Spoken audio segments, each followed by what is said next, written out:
Man's Search for Meaning, page 74. The prisoner who had lost faith in the future, his future was doomed.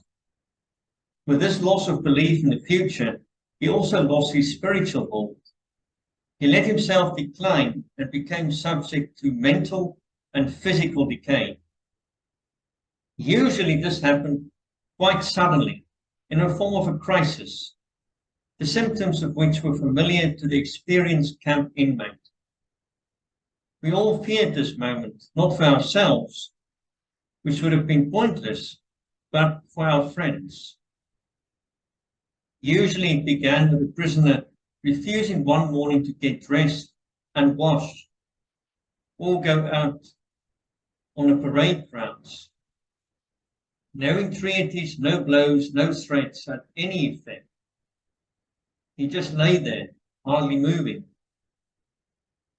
If this crisis was brought about by an illness, he refused to be taken to the sick bay or to do anything to help himself. He simply gave up. There he remained, lying in his own excreta, and nothing bothered him anymore.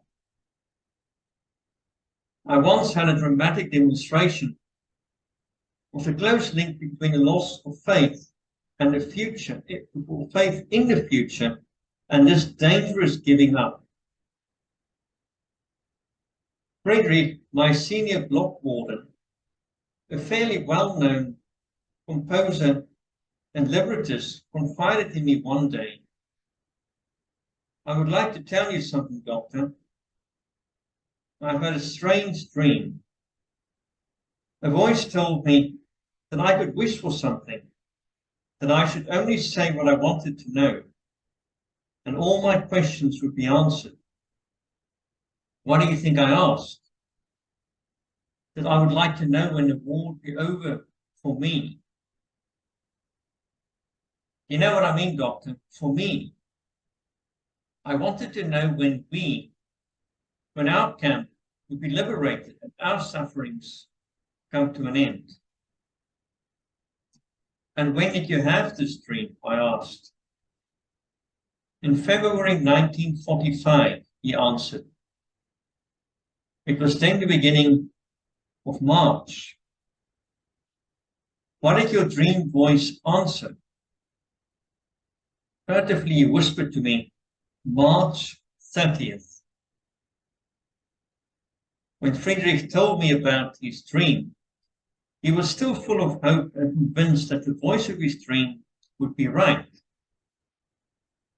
But as the promised day drew nearer, the war news which reached our camp made it appear very unlikely that we would be free on the promised date.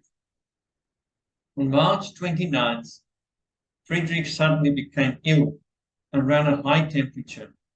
On March 30th, the day his prophecy had told him that the war and suffering would be over for him, he became delirious and lost consciousness.